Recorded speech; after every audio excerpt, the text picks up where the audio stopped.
Welcome to the Week 4 edition of The Fifth Down. I'm Travis Kozak. And I'm Shannon McGrath. And last week, Rogers City faced its toughest test so far this season, hosting fellow unbeaten Alcona. That's right. And while the Hurons weren't able to take down the Tigers tonight, they got another shot at a different team of Tigers. Rogers City visiting the Hillman Tigers tonight, and this one was all Tigers from the start. Hillman up 27-0 at halftime, and the Tigers keep rolling to start the second half. First play of the third quarter, Quentin Kelly tries to go deep, but Mason Van Pamel says not on my watch, hauling in the INT, and on the very next play, Hillman cashes in. Kenny Colcan takes the handoff and then takes off on one of the most impressive runs you will see all season long. Colcan using his speed and his blockers to zigzag his way about 70 yards for the score, putting the Tigers up 34-zip. Later in the quarter, it's deja vu for Hillman. Van Pamel continues to shine on D with his second interception of the quarter,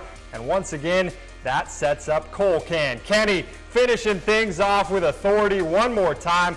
Nobody's going to catch him as the Tigers shut out the Hurons 47-zip to improve to 3-1 on the year. Unbeaten Alcona taking on Oscoda tonight in the Braves' homecoming game. The Tigers coming out hot as the first quarter winds down. Number 8, Cody Franklin, emerging from the pileup and going right in for the first score of the night. 8-0 Alcona after the first quarter. 4 minutes left in the second. Tigers now up 16-0, but not for long. Austin Brown finding the open space down the line, running over 50 yards, putting the Braves on the board 16-6. The Braves making the Tigers work for their scores. Garrett Norling dragging not 1, 2, 3, but 4 defenders a couple yards before he is taken down. And 4 minutes left in the first half. Alcona tricking Tawas defenders, making this TD run a breeze for Nathan Fettis. The Tigers end the first half up 22-6 and allow the Braves only one more touchdown tonight as they improve to 4-0 on the season in tonight's 34-14 victory. Let's take a look at some other scores from around the area now. Atlanta gets its first win of the season tonight, taking down North Star League opponent Hale 61-0. In non-league action, Augrey Sims having a rough night on the road as they fall to Mayville 36-6. Brett Mazer had the lone Wolverines TD in the game and finished with 151 yards rushing in the loss. Elsewhere down south, Stanges hands Whittemore Prescott its first loss of the season tonight. Travis McDonald had 165 yards and 2 touchdowns rushing for the Cardinals, but they still fall 27-20. In the Ski Valley, Joburg making up for its loss last week with a big win tonight as the Cardinals take down Forest Area 42-7. Dylan Cushman was a big part of the Joburg offense, rushing for 64 yards and 2 scores. It was also a big night for the Onaway Cardinals as they get their first win of the season down in Gaylord St. Mary at home, 55-20. And there is one local team still waiting to play its Week 4 contest. In 8-man action, the Posen Vikings kick off in the UP tomorrow afternoon at 2 against U-Trout Creek.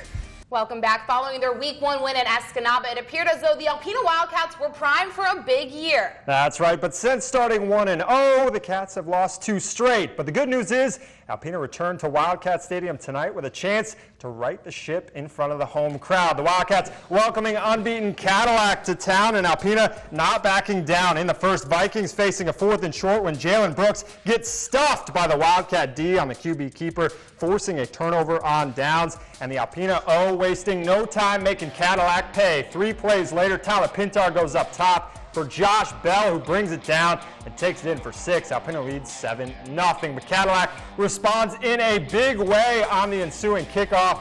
Patrick Briggs fields it and then turns on the Jets. He takes it all the way to the house, tying the game at 7. At the end of the first quarter, the Vikings offense takes over the scoring duties. Brooks eludes all the Wildcats this time and scampers in for the score. Cadillac missed the PAT, so it's 13-7 Caddy. Alpena has an answer though, and his name is Jordan Ferguson. He breaks the tackle and then rumbles down all the way inside the 5.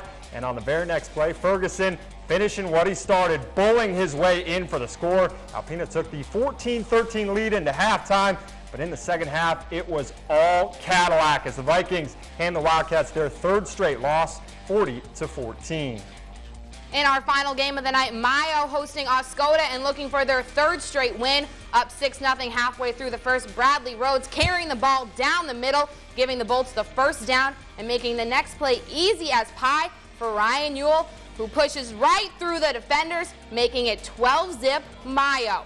Oscoda looking to make something happen as the first ends. Jacob Mallett completing the pass to Brandon Dumont.